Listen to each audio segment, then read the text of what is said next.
Hello, this is Dr. Don Lynch, and we're back here with Fathering Leadership. And we're going to do a session, practical session, and build on some of the teaching that you've received. I know that perhaps by now you've heard from Joshua Todd, and you've had opportunity perhaps to peruse the books, or you've assimilated some of this basic information. Probably brought many thoughts to your mind about fathering in your own personal life. And so I want to be practical in some anecdotal discussion, which I think is important. One of the, let me throw this concept to you to consider, is that there are some things I wouldn't say were wrong, but I would say they were missed opportunities. And there's a difference between people who just did wrong or did poorly and those who missed opportunities.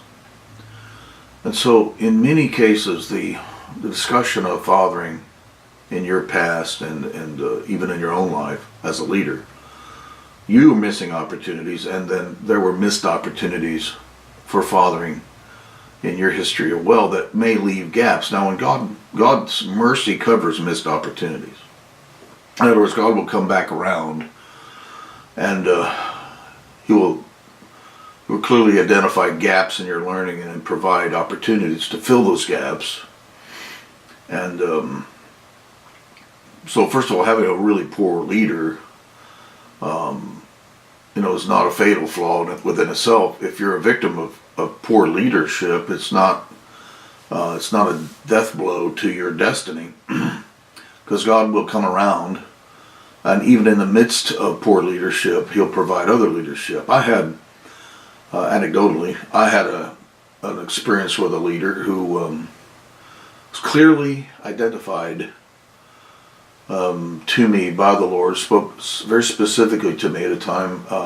I was in a church service. I was up front of the platform, but a visitor, not participating, and I saw this man. He's actually a revival leader, called him out in the aisle to pray for him. And when I saw his face, not knowing the man at all, God said, that man will play an important role in your future. Later I saw him, he had a television program, and I saw him on television, and God said, and I said, wow, that's that guy. So of course, I followed that lead and became a part of, he became a part of my life. But I think it was a real missed opportunity of fathering on his part, for a number of reasons for which I wouldn't blame him. But at the same time, God raised up a fathering leader who came into my life, a man who's in heaven now, but his name was Paul. But Paul stepped into my life at a critical moment when I needed fathering leadership, and he was just a natural, Paul Goodwin, a natural kingdom father. He led me through really difficult times in my life when, before I became a part of this other man's ministry, but during that time, he was a stabilizing factor of challenging me in my face about my whining or my disappointments or my tremendous leader in terms of speaking into my life in a fathering way, corrective, disciplining, confrontational, called it, my pride, my victimization, my tendency to accept rejection as a norm, and my false expectations and delusions, working through identity issues and what my ministry looked like when, I thought I want to be more like Jack Hayford, and God wanted me to be, that Jack's a fantastic model father to a generation, Jack Hayford. But I'm not Jack Hayford, and I wanted to be more like that, but I was, just too intense, too passionate.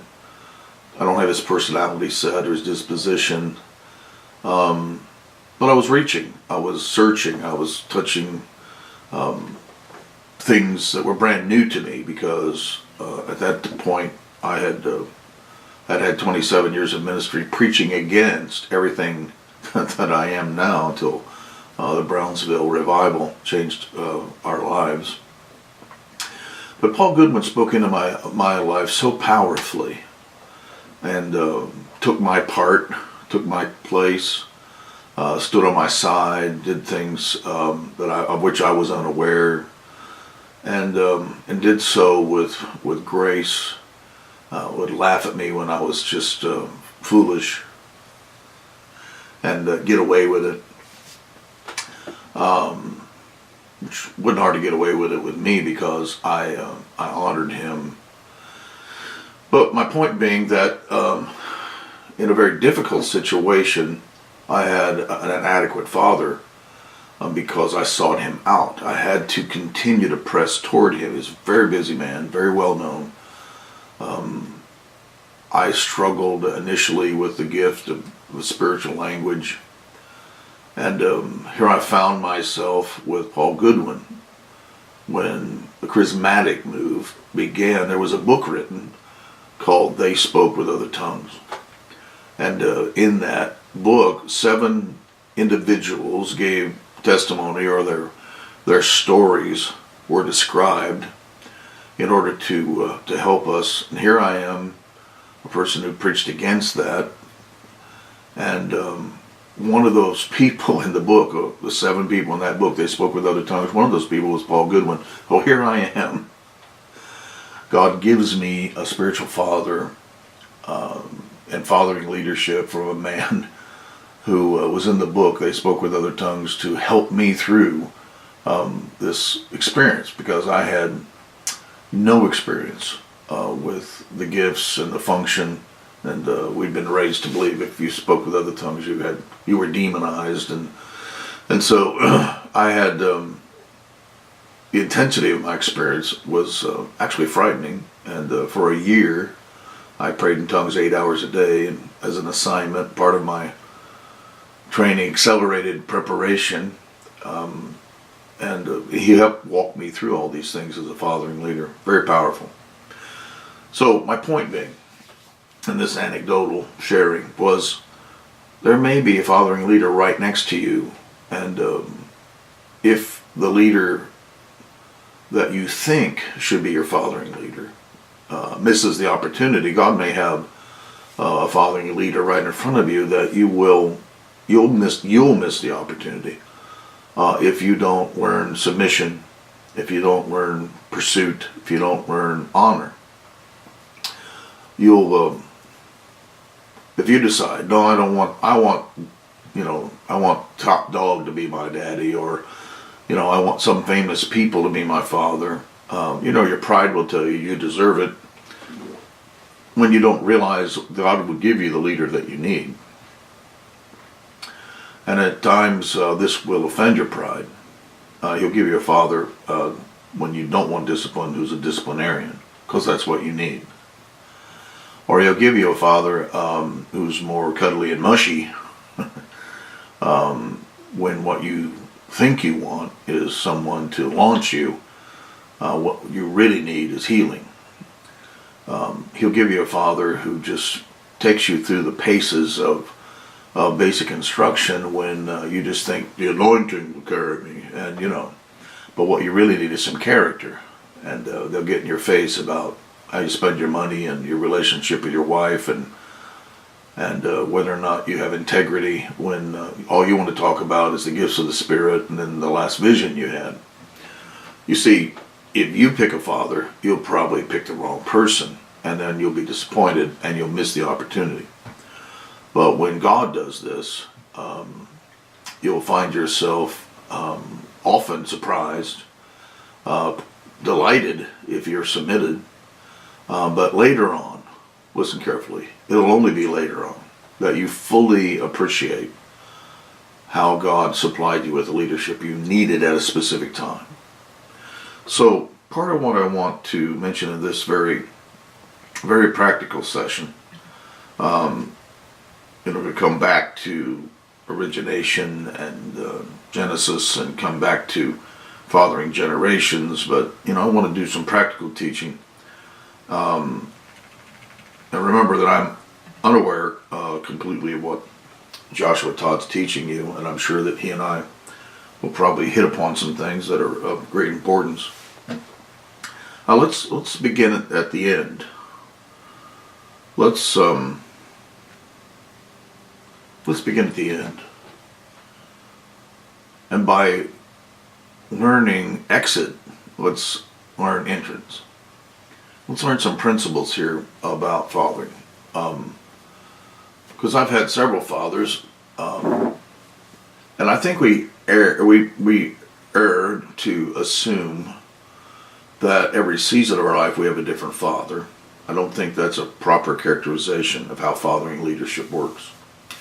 I hear this concept thrown around as, well, he was my father for that season, and then season change came. Be careful about how we use these terms, because sometimes all we're doing is justifying our own rebellion, or we're justifying our own delusion, and we just flippantly, season change. And I say that because there are tens of thousands of believers who change leaders like they change their hats. They just, and there's no honor in that.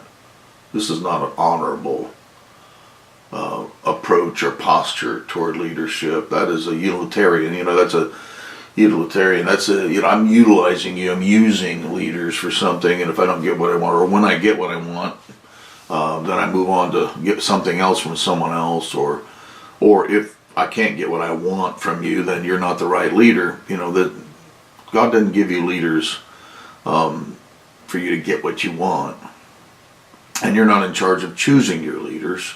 And further, you're not capable of choosing your leaders. And so let's learn something from our exiting, because we're horrible at it. I mean, as a kingdom leader, I comfort and nurture people who have been crushed by people and their dishonor, wounded, hurt, their ministries damaged. Of course, I've experienced it myself. The people who have no understanding of honor. They don't understand honor, or they think they're honoring, but they're not. They're very dishonoring, but they say they're honoring. Or what they'll say is, I want to do this to honor you, and you're like, well, that's not honor. And there's a lot of, the word honor is being thrown around, and there's a lot of humanistic honor and false equality and entitlement expectations that's in honor. Some of it's just psychological babble. Some of it's based upon things that are really inconsistent with the way God honors, Jesus honors, the way God fathers and Jesus fathers.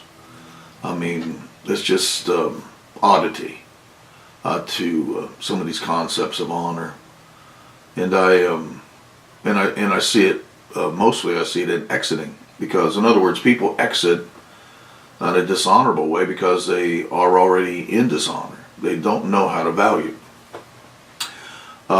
So in the Freedom Ministry Level 2, we teach honor and the power of honor, how honor releases anointing. We're teaching on the fullness of the Holy Spirit, and we're teaching on how to break off limitations to release all that comes toward us from God. And honor is, the most powerful way to receive from God, because God sends things to you, and honor releases what God sends. And honoring God releases what God has, and honoring those God sends is honoring God. Jesus said, if you honor the one I send, you honor me. If you reject the one I send, you reject me. And Jesus said, if you reject me, you reject the Father. So you have cut yourself off from Heavenly Father if you reject the fathering leaders He's sending you. And nor do you get to negotiate or go back and appeal to God, as if to say, I don't like this leader, send me another one. This is not the way God works. God's God, you're not. And as I said, God doesn't think you have the capacity to do this, so He does it.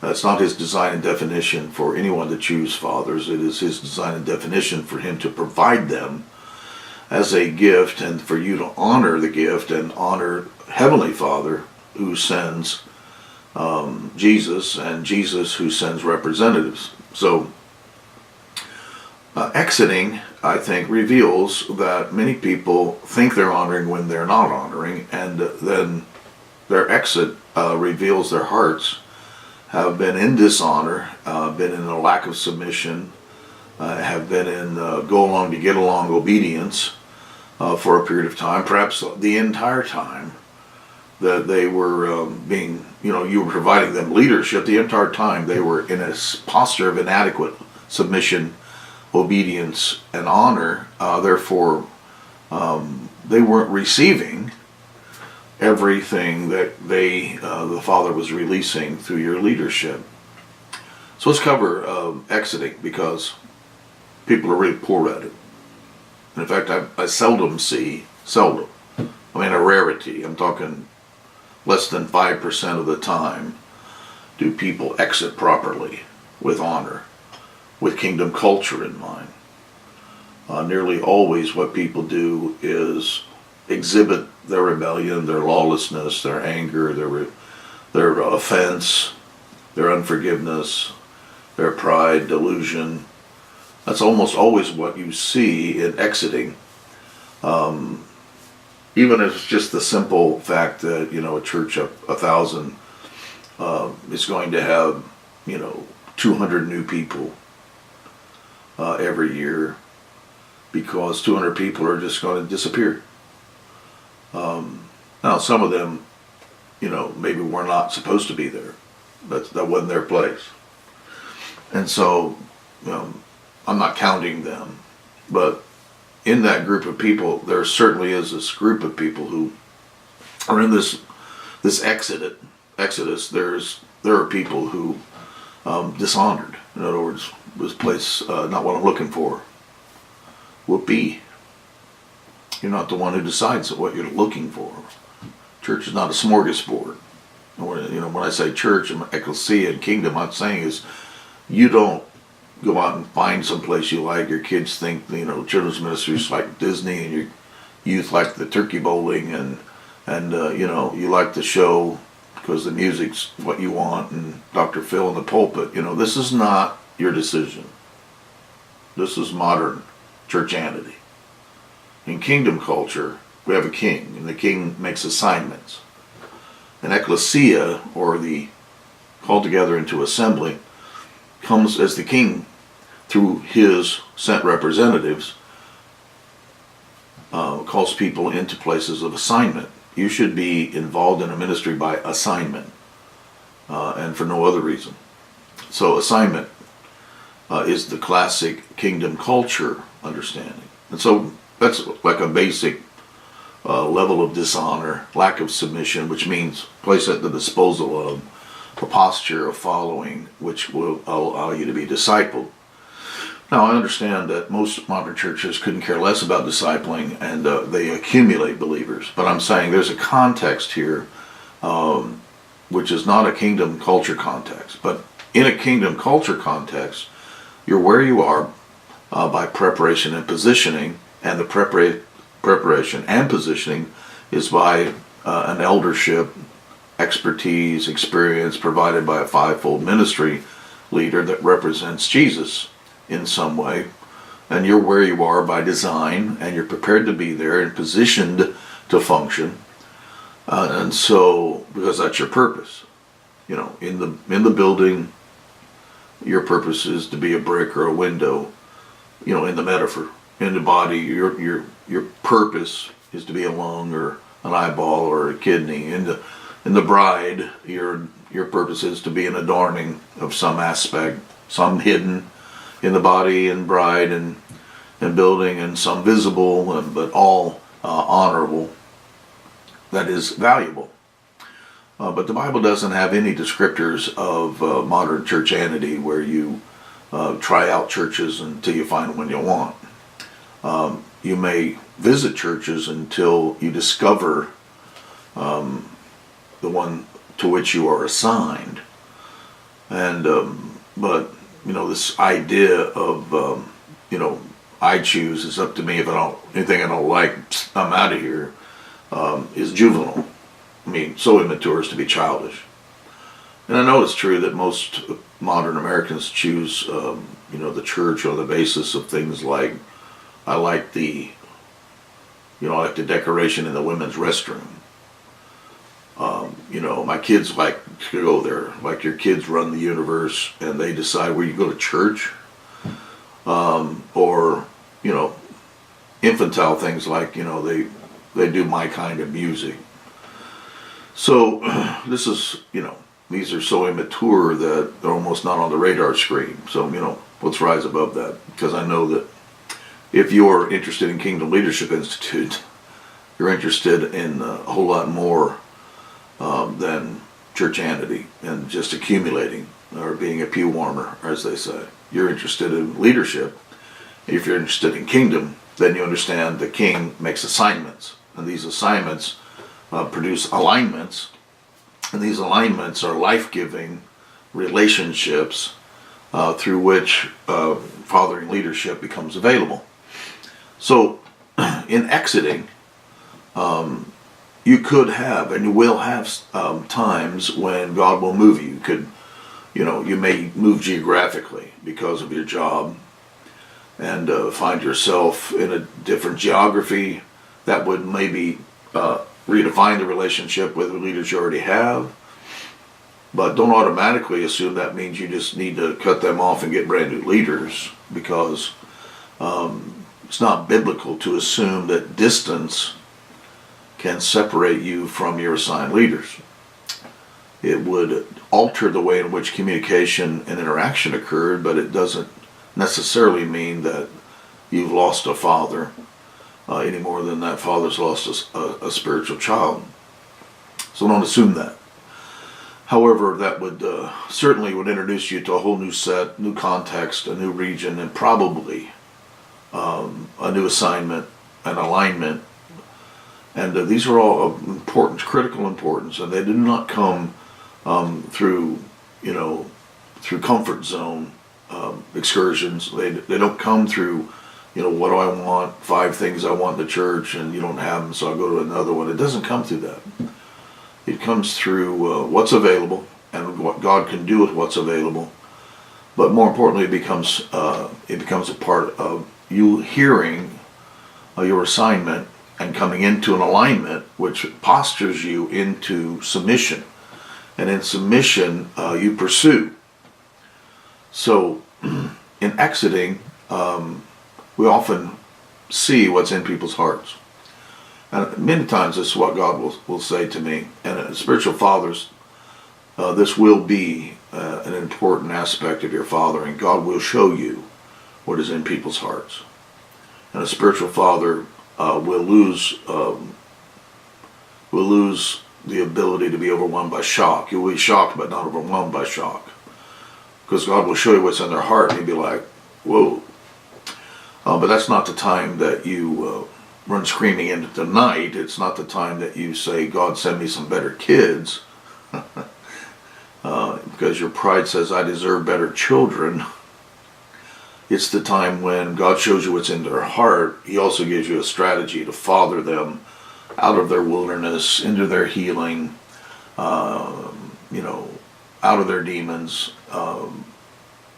into their freedom, into their humility, their next place of brokenness, how to strengthen them when the Heavenly Father is applying painful discipline to their lives in order to prepare them, and you are partnering with the Father. All these are aspects of things that God will do, but you should function as a spiritual father by a revelation of what's in people's hearts. And you do that by listening. And it's not so much the quantity of time as it is the quality of time, and your ability to hear with physical and spiritual ears. In exiting, let's lay down some principles. Number 1, you are never in charge of the exit. Your leader is. So you say, well, it's my ministry and I'm going to exit it. Well, then your leader is the one, Jesus, if you have no one higher than your own ministry. But even then, you certainly should have fathers in your life who would be speaking into your exit. You know, if you're going to close down a ministry, if you're going to run away from a ministry, if you're going to Jonah, you know, don't blame God for that, and don't do so in a vacuum. Don't quit without speaking to other people and hearing other voices. But for most people, when we say, I'm going to exit this alignment, I'm going to exit this ministry, exit this relationship, exit this fathering, I'm out of here. 95% of the time, people do so for the wrong reasons, the wrong times, and they do so because of dishonor. They're not valuing what's in front of them. They're delusional in their pride. They assume that they know as much as their leaders, or probably a lot more. They assume their leaders are a limitation when their leaders are a preparation. I'm just telling you, my experiences reveal that the conditions under which many people receiving leadership do not allow for fathering. It's a limitation that does not allow for fathering leadership, and this is not the father's fault. At least that portion of it. There may be inadequacies, even abuse or absenteeism on the part of fathers that may precipitate these feelings, but none of these feelings are justified, and none of these feelings justify the exit. What needs to happen here, there needs to be an appealing, a confrontation, a moving toward but just the idea of had enough and I'm out of here is just rebellion. It's another form of pretense, and lawlessness is the very thing the kingdom was designed to avoid. And so exit's where I see it, and you're not in charge of the exit. As a fathering leader, I of course had lots of spiritual children who are not spiritual children anymore. Some of them are prodigal, some of them are not, are no longer inheritors. The accounts are settled, and they're not going to be coming back, and I'm not going to be waiting for them. See, in fathering, it's not like shepherding. If you have a wandering sheep, you secure the 99 and you go after the one. But as a father, you don't go after your prodigals. You have to wait for them to come home, because the very reason why they dishonored you is the reason why you have to wait. Because if they dishonored you and leaving, you going after them is only going to give you more of a presentation of their dishonor. And so I've had dishonoring children. Recently I had a dishonoring process of exit, and in which the exiting child wanted to maintain some kind of relationship. And what was happening here was, this is a spiritual child that doesn't understand honor, didn't realize how dishonoring they were being, and how obvious their rebellion was. So go to meet them, have a dinner together, let's talk, and then during the dinner you just dishonored more, because the dishonoring that was going on manifested, and what manifested continues. So what you realize is you can't speak to a child who's dishonoring you, because they're not going to receive their release. Without honor, it doesn't release anything in you. I remember sitting at this meal and being dishonored by the attitude, the posture, the conversation, the tone, being talked down to by spiritual children, being insulted by them, even receiving false prophecies of the futility of my ministry. What I'm pointing out to you is that exits often reveal the real condition, and you're never the one who's in charge of the exit. So normally what you have this situation where they contact you, we need a meeting, and we need to talk and share with you. And this usually comes down to, three basic things. They announce. They just announce, this is what we're going to do. And we want to honor you by meeting with you. Well, there's no honor in just announcing that you're leaving. That's not honorable. I mean, that assumes that, your spiritual father is too stupid to have anything to say about it. That's none of his business. That God just wanted you to, tell him to take a hike and just go announce something. So usually you get an announce order. Secondly, you get a sales pitch. And you get the sales pitch, which is, I had 7 visions, 4 dreams, 18 confirmations from my peers, because my mama said it and my best friend said it. And I've been praying with some other rebels who are just as delusional as I am. And so then they name drop. So God told me. And so, but they're selling you. It's a sales pitch. And you're supposed to buy into it. If you don't buy into it, you're the bad person because you didn't buy. But again, totally dishonoring to assume, because what you're assuming is that God didn't speak to your leader. He's too blind, deaf, dumb, stupid, unaware, uninvolved. That God just didn't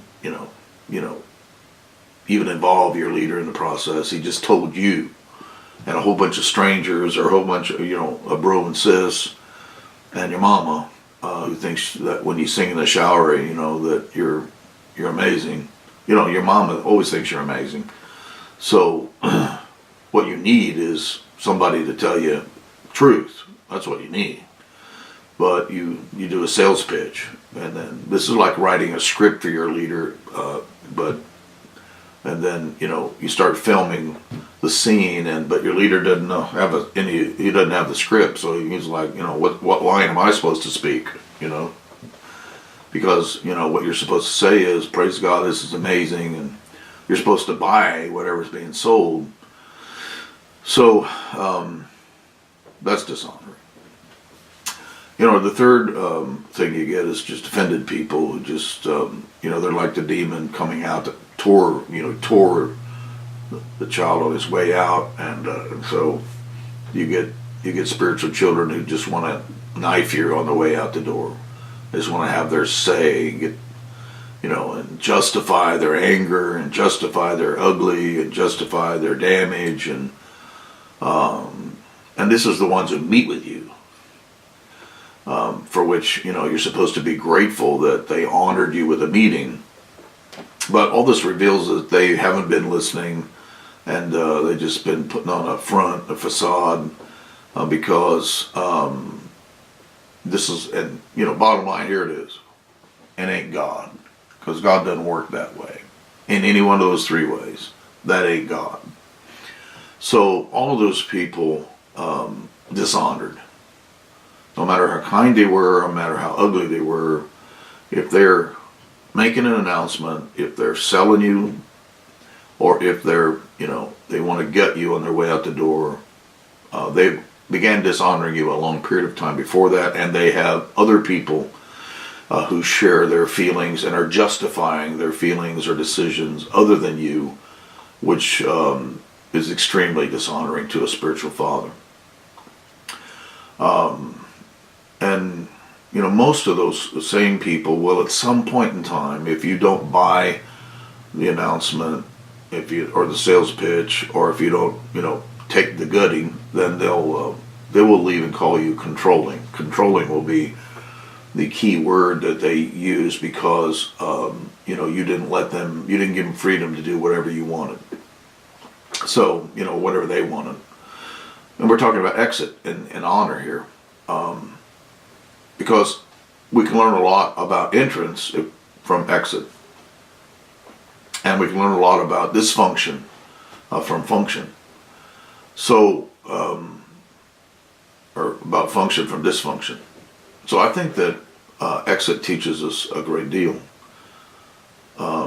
Just this week, I was on a FaceTime call to another nation with with spiritual sons and daughters, partners in ministry, and they were sharing that, about the worship leader wanted to start the new year, and he brought his girlfriend and sat down for breakfast and made the announcement that his girlfriend said we should visit other churches, and while we found one who really honors and values my skill set, and God told me it's time for me to leave.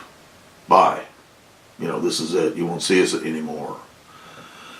And, here's a young man, life's in a mess, comes in and gets, freedom, gets validation, gets cleaned up, gets reconciliation with family and other people, gets his life put back together, overcomes the sins that easily besets him, and gets the weights lifted off, and he's running, and then you trust him with leadership, and he does really great, and then his short-term success is observed by someone who wasn't a party to the process and the mess he was in when he came, and they celebrate him, and to the point that it's over celebration. And then somebody, this other ministry, makes this, gives him a sales pitch, which he buys into his, I'm a lot more amazing than people realize, and I'm underappreciated, and, So they just make this announcement, God told me.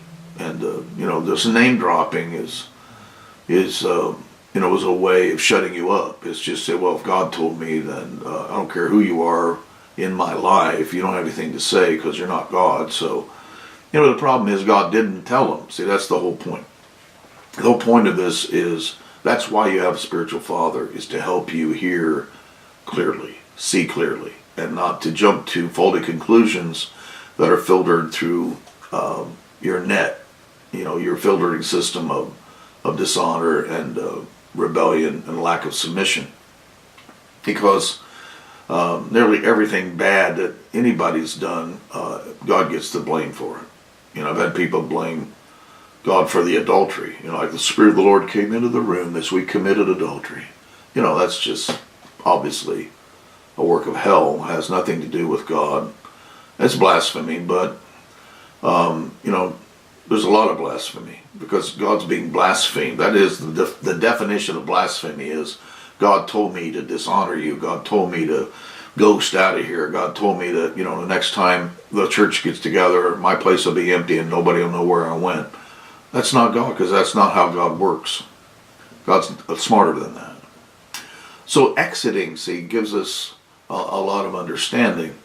So I would have to say that, out of, scores of people who leave, I've had only a handful, 5 out of 50, who even attempted to do it right.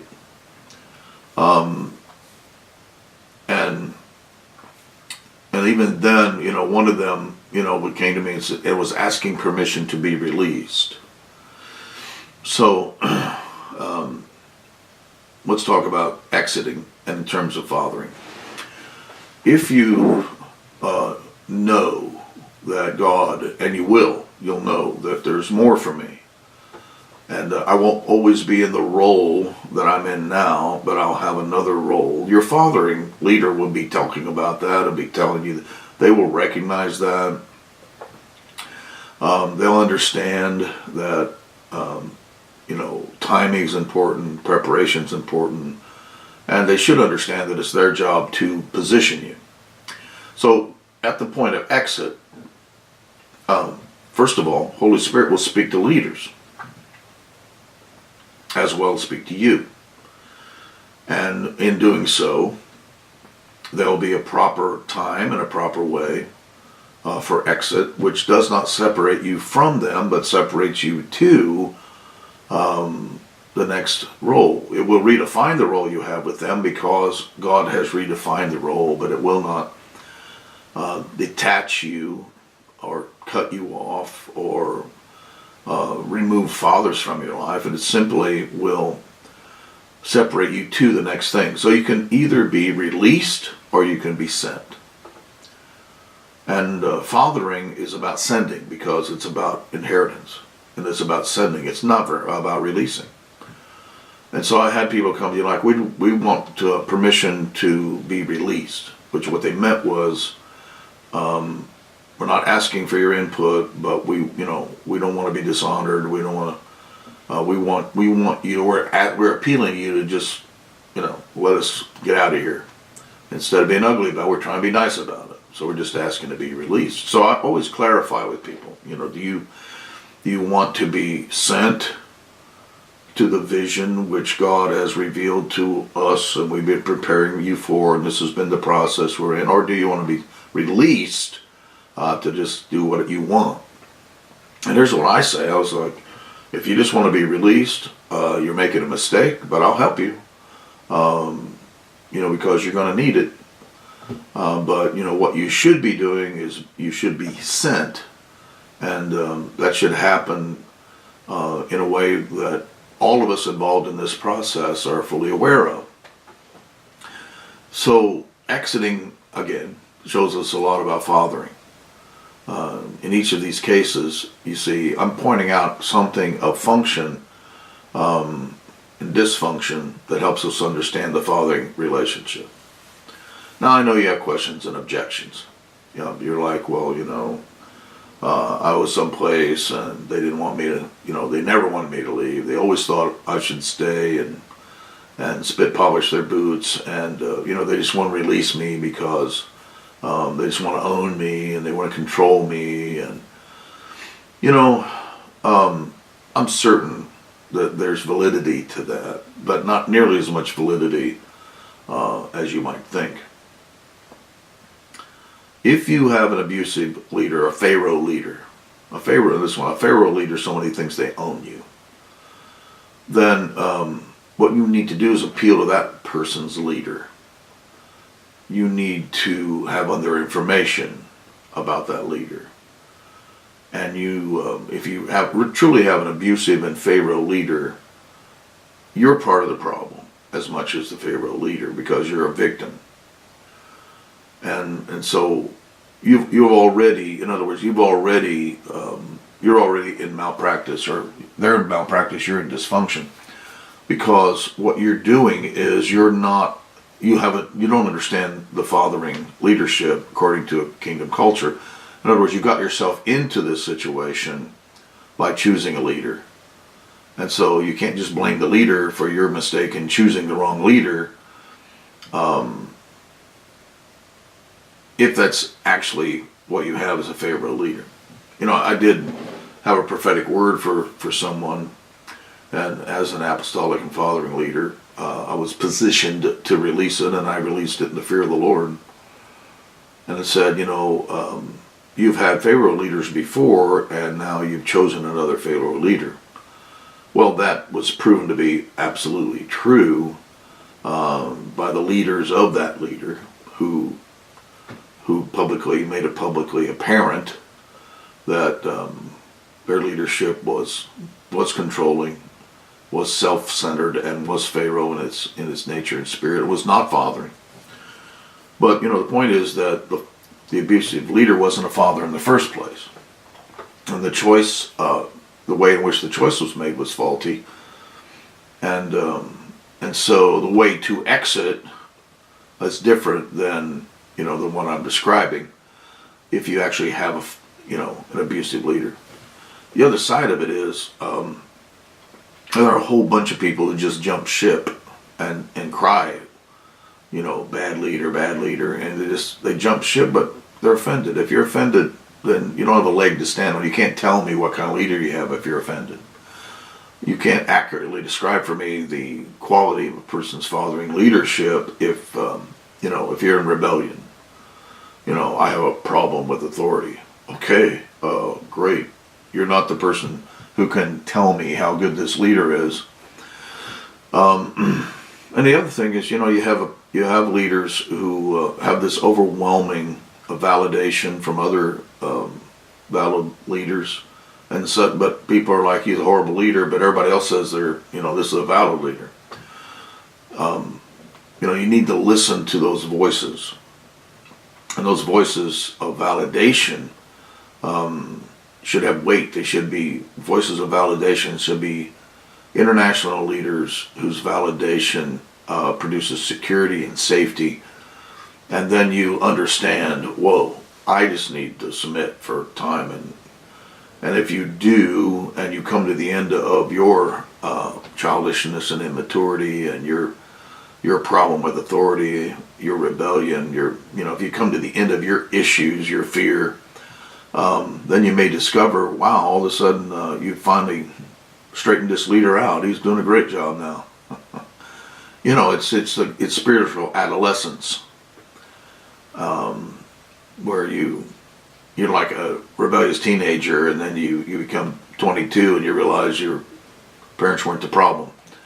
So, many people miss this opportunity because they just exit, they just jump ship, they just, and then they end up vagabonding or they end up finding themselves in a place where they're treated with false equality and false entitlement. In other words, there's no leadership at all. We're just all in this together.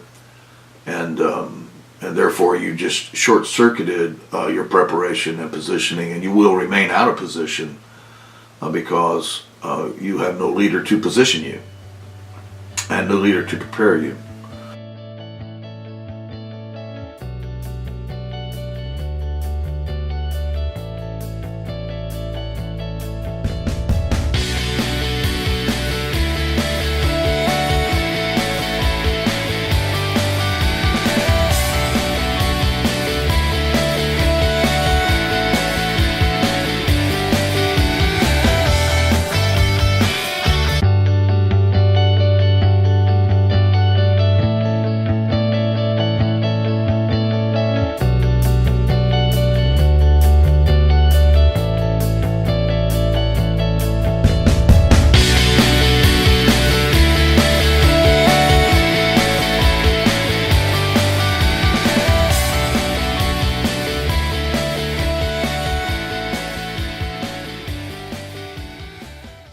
So exiting teaches us a great deal, and I see so much of this. I recently had a leader send me a text. After investing in them, they just sent me a text. I couldn't believe it, and I said, well, if you do want a meeting, let me know. So we had the meeting, and during the meeting, it was dishonor because they sat at the meeting and just talked. And we tried to ask, about real issues. They just ignored us. Talk some more. Talk. Here's what I think. It's all about what I'm thinking. And, no discussion of direction. No discussion, just announcement. Even after I attempted to bring, make fathering leadership available, fathering leadership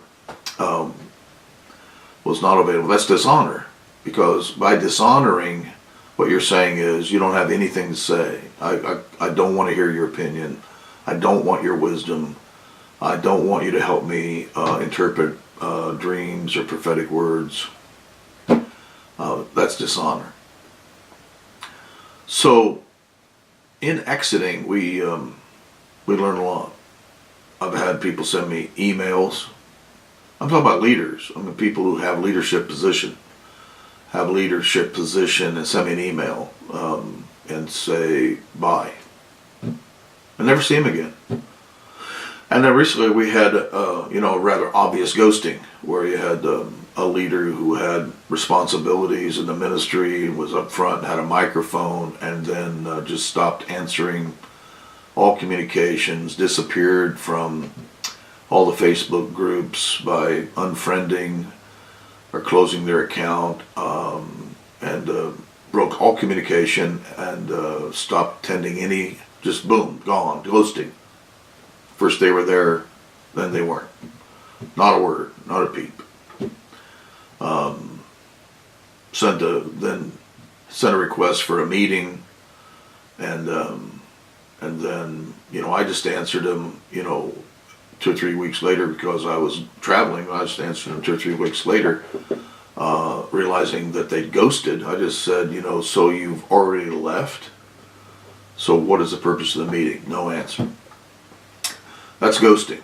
That's just, you don't deserve and nobody else deserves an explanation. And, then later lie about it, and say, I tried to tell them. It's kind of hard to tell somebody something when you're not talking.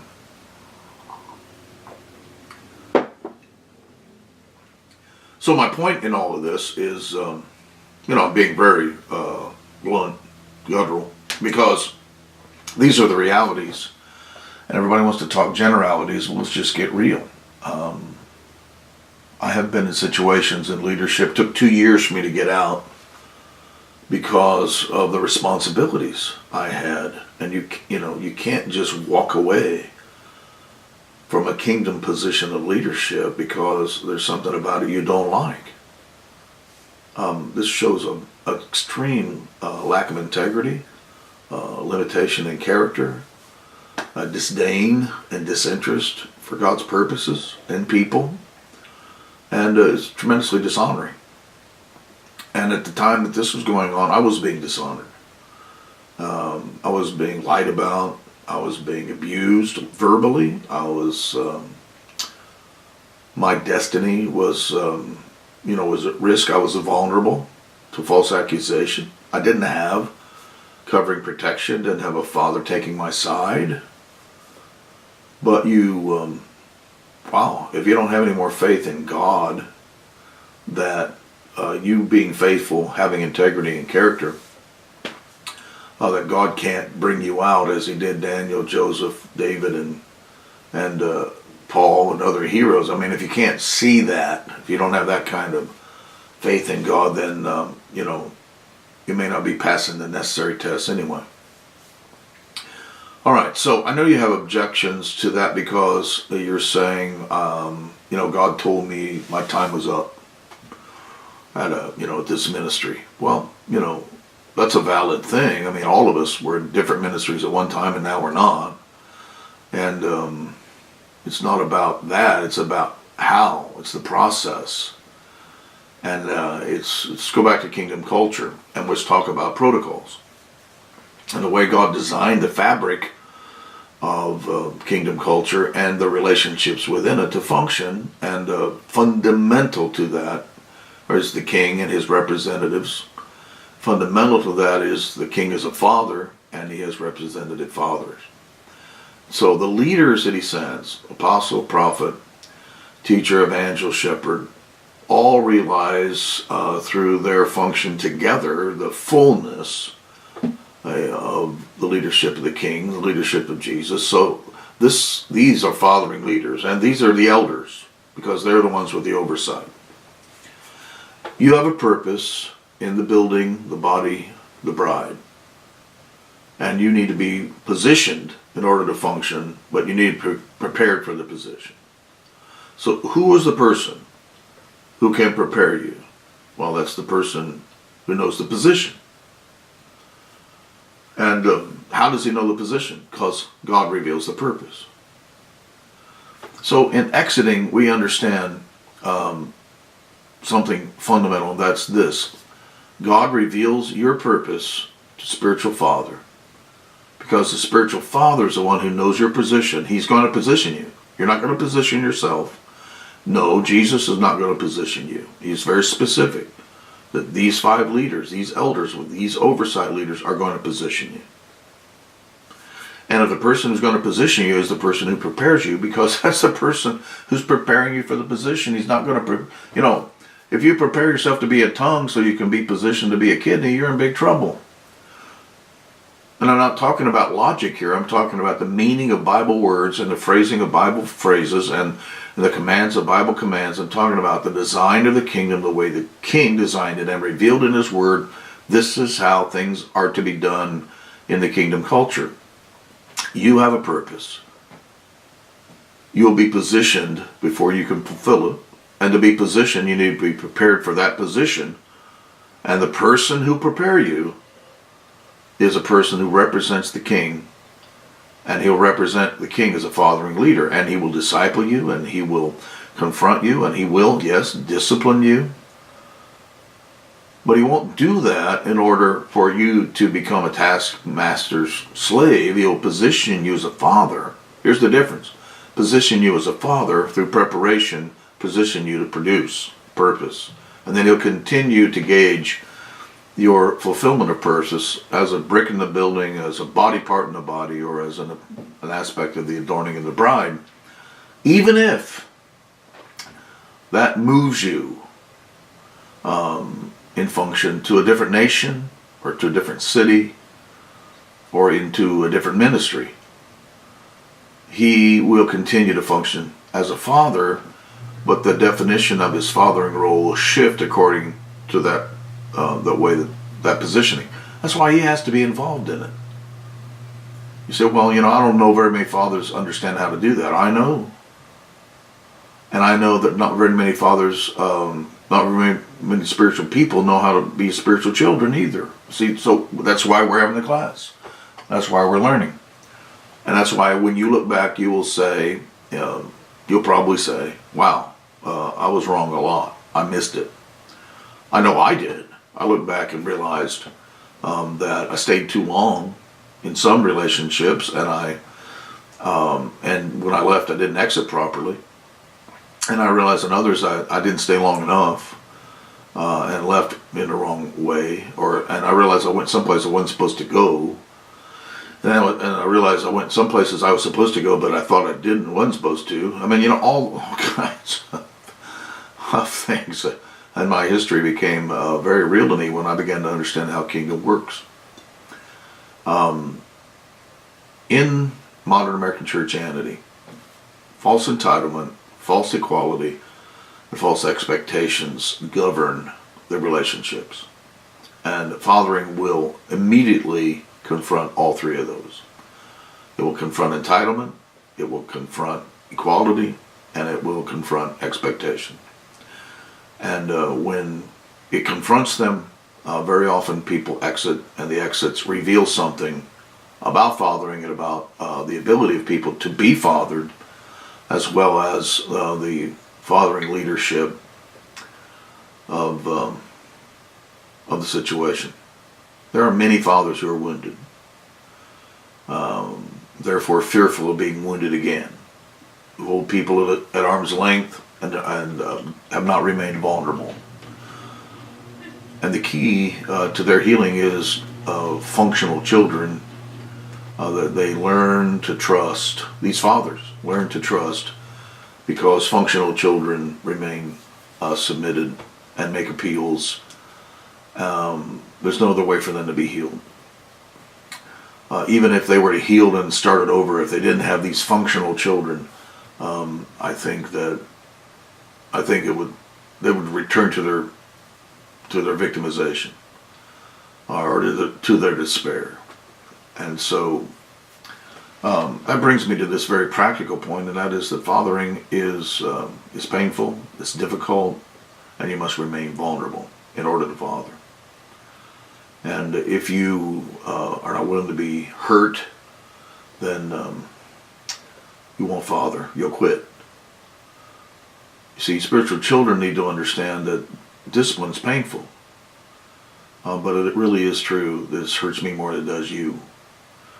And fathers are as deeply wounded as by rejection as children are by the aloofness of fathers who are wounded and hold them at arm's length. So, in the kingdom, God wants all of us healed and whole. And then in our wholeness, we become more available to one another. And this reveals, this basic principle again, that your obedience is based on your submission. And your submission is based on your passion. And your passion is based on your trust. So if you have meager trust, you have limited passion, nearly no submission, and your obedience is nothing more than go along to get along obedience. You put up a facade of acting as if you're going along when inside you're not. Trust is the foundation of love, because you will only love to the extent that your trust allows you.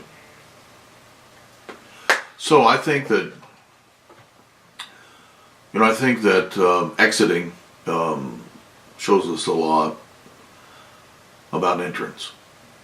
So let's turn this back around and talk about entrance in this session. So, I hope that I don't come across so negative that that you're turned off. But I guess we need to understand that we do not have kingdom culture. We lack adequate fathering, and we have a lot of limitation in the terms of spiritual children being fathered because they resist fathering. So right now there's a lot of malpractice and a lot of dysfunction. So we need to talk about the reality, but let's talk about the solutions. If your present senior leader isn't a fathering leader, perhaps your posture toward him or her is the limiting factor. In other words, without kingdom culture, you will look at your leader very differently.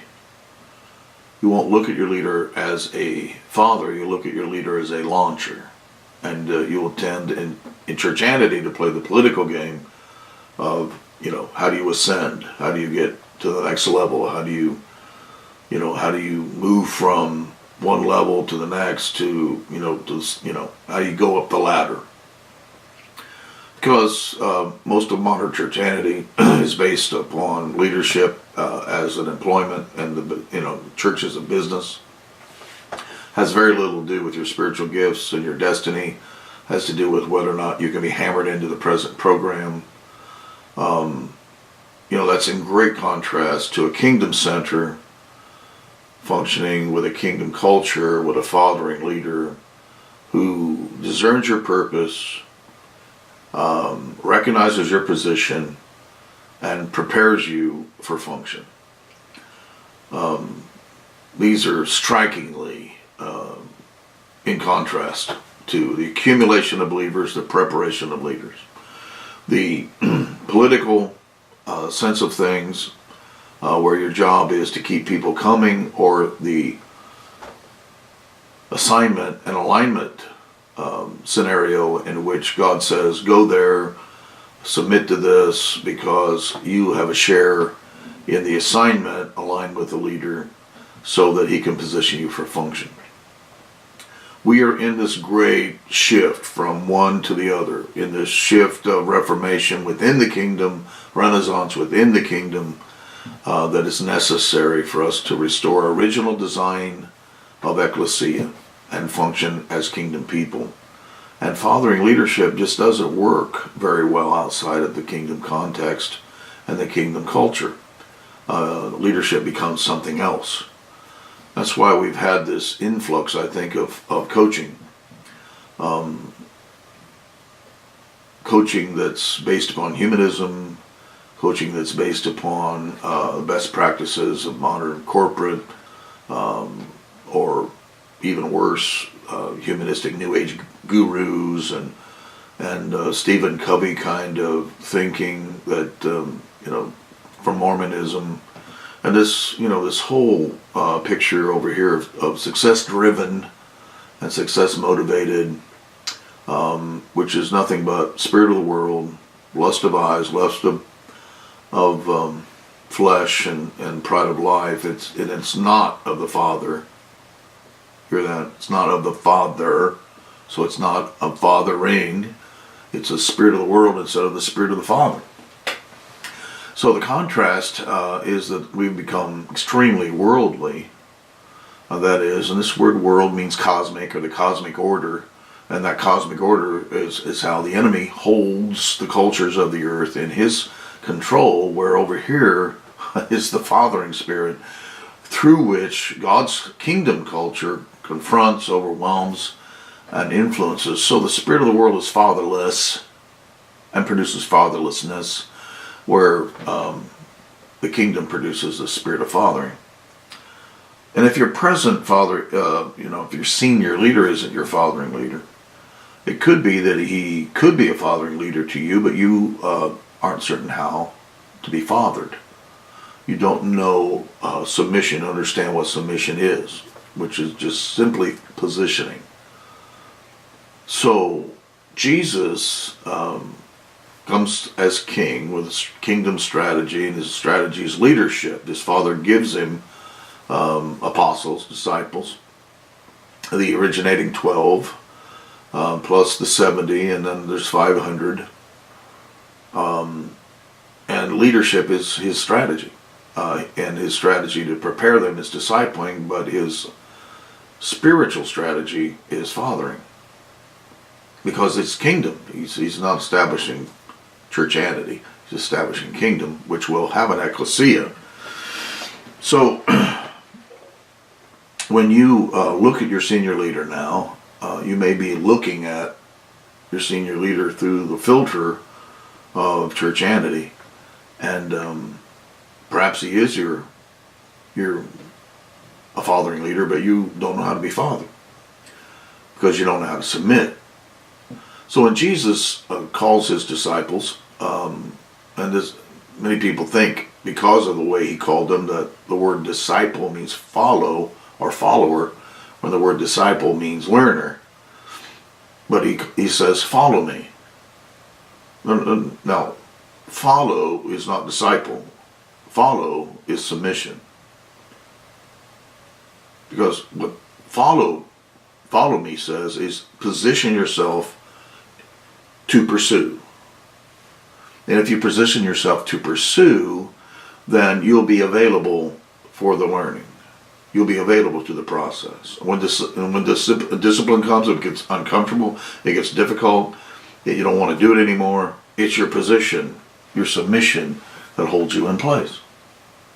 And this is why I often use the word quitters. You're either in submission or you're a quitter. A quitter is a person who moves out of posture. So you quit the process so you won't be prepared. And then you go out and you're like, I'll prepare myself. No, you won't. Or I'll position myself. No, you won't. You'll be out of position because you'll be out of preparation. And so you're wandering around, but you'll continue to say, I'm on my way, and one of these days I'm going to be launched. My day is coming. But you'll wait for your day for a long time because God is not going to meet you at the point of your vagabonding. He's going to meet you at the point of your submission. This is his way. So follow means submission. And if you learn following, then through trust, through passion, your submission will allow you to obey. And through obedience, you'll reach your ultimate. And we learned this from Hebrews 5:8, in which though he were a son, he has a father. And this is the part which moderns don't want to hear, and perhaps you don't either. But here's the Bible. He learned obedience. Jesus was a son, so he learned obedience by submitting himself to a process of his pathos, his passion. And by submitting himself, he learned obedience and reached his ultimate. That's what it says, Hebrews 5:8. And then became, because of that, get into his purpose. He became the source, the fountainhead, the head, the author. Source is a good word. The source of an eternal rescue for all those who obey him. He trusted his Father, and he operated in the passion of his Father, which produced a perfect submission to the process. His Father gave him a preparation so he could obey in Gethsemane and submit on the cross to the resurrection. These are powerful truths that all come from fathering leadership. And you say, well, I don't know if I trust any human being that much. Well then, to the extent you trust, you'll have passion. And you'll have your own passion until you trust somebody, a leader, and then you'll have their passion. See, I've had people who obey, and I know they just go along, get along, because they lack submission. They don't have my passion. They have their own, and their trust levels are very tiny. But if you have a high trust level, then you'll share my passion, and you will abound in submission, and then your obedience will be a natural byproduct of preparation process through which suffering will not separate you. Suffering will not stop you. Rather, suffering will prepare you to reach your ultimate. So the entrance into fathering is that you're fathering leaders probably right in front of you with arm's length. It may not be your senior leader, but you won't know until you submitted. So I submitted, fully, completely to a senior leader, and then discovered, right in front of me at arm's length, God had a fathering leader, international level, of historic nature, an unbelievably valuable man in the kingdom of God and to me personally, who in a season of accelerated preparation was the kind of leader that could accelerate the fathering impact. And without that, I wouldn't have been ready as quickly as I was, nor positioned as quickly as I was, nor producing purpose as quickly as I have been.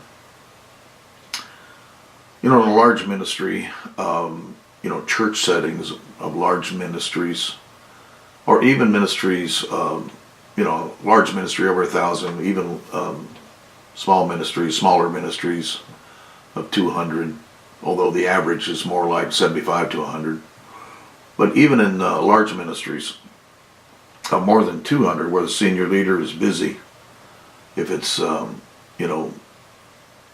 the kind of kingdom leader that a leader usually becomes at that level of responsibility, they usually have apostolic considerations.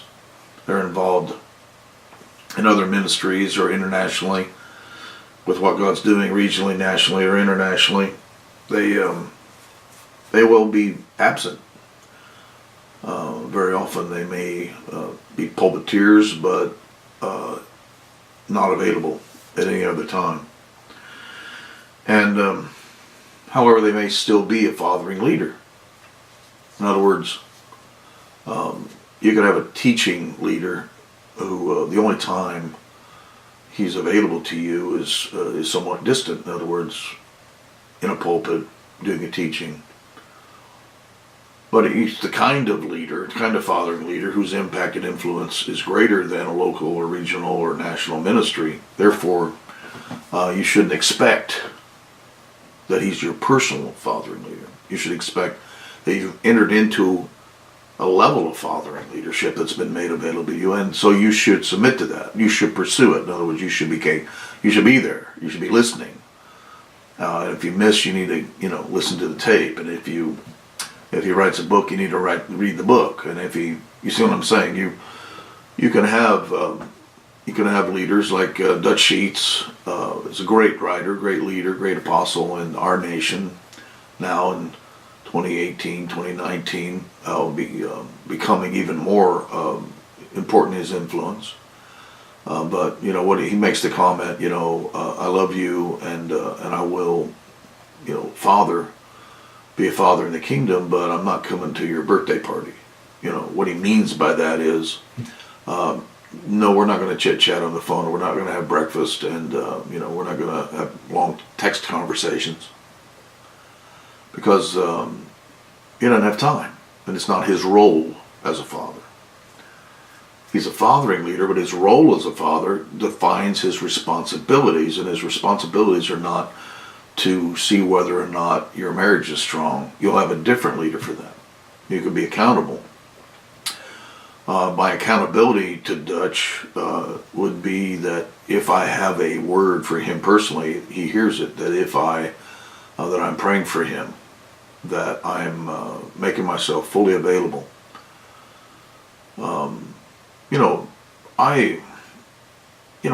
I've had leaders in my ministry that I trusted highly, and I discovered they had not even read my books. I've written about 20 over 20 books, and I realized they hadn't read my books, and not even my first book. But they said, you're a father to me. Well, then that tells me they haven't pursued. I mean, I'm not offended because they didn't read my books. That's not the point. It's not like an ego trip. My point is, if you have a father in your life, and he writes books, she writes books, and you don't even read them, then, you're not submitting. Okay, can you imagine being a disciple of Jesus and then Jesus writing books and you didn't read his books? Or he teaching and you're like, I'm busy, Jesus is like, no, you're not going fishing. You're going to follow me because you need to be discipled. That's your priority. So, kind of hot out today, think I'll take this day off. Can you imagine saying that to Jesus when you're his disciple?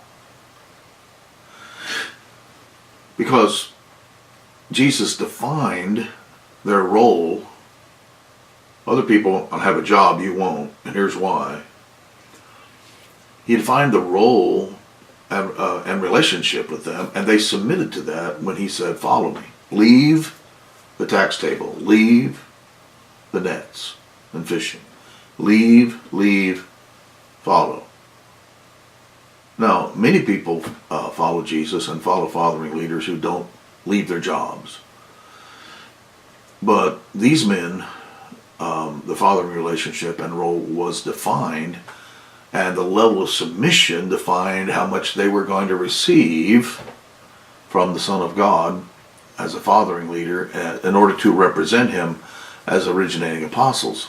So, when you have a role of fathering, your spiritual children have to pursue that role. They have to pursue you as a father. This is an aspect of honor. For example, Jesus says that if you honor a prophet as a prophet, the reward you receive is a prophet's reward. Now, let's say, if you honored a woman as your mother, then you would receive a mother's reward. Hopefully, that woman is actually your mother. You see, the dysfunction comes in. Do you recognize the role? Then do you honor according to the role as God defined the role? So let's put that equation here into work. If you honor a father, because he was sent, be your father. If you honor a father as a father, then you receive a father's reward, the reward that comes to you from the Father. You release the reward by honoring the person in the role God sent them. Now, you don't know the role, you don't honor the role. And so my point is that in entering into a fathering relationship, the limitation is often that spiritual children don't discern, they don't know the role of a father as God designed it. Therefore, they don't honor him as a father. They have an entitlement mentality. They have an equality mentality. I mean, it's like I want you to be my father, but you're no smarter than me, and you have more anointing than me, and we're equals. Well, nobody's equal with their father because of submission. Now, in position, it doesn't have anything to do with equal value. Obviously, we all are equally valued by God. The cross equalizes that, but we're talking about positional honors about position. So, if you honor your father as a father, then whatever it is that God has sent to you through that father becomes available to you. But if you don't, whatever limitations you put upon that pursuit, that lack of submission, because submission is a definition of the role that God has given to a father, then you limit what's available to you. So let me ask you this question. How much has God made available in your life that you didn't receive because you didn't know how to honor, you didn't understand the role of a father, or you didn't even recognize fathers that were around you? I mean, I know God is engaged in emergency situations with me where His mercy allowed me to receive things that are big gaps in my preparation. Because here was a father I didn't recognize and failed to submit. I didn't position myself. I didn't pursue, powerfully enough to exhaust the reward, to get all that God had made available to me. I got lazy, I got selfish, I got snarky, had some pretense. We've all done it.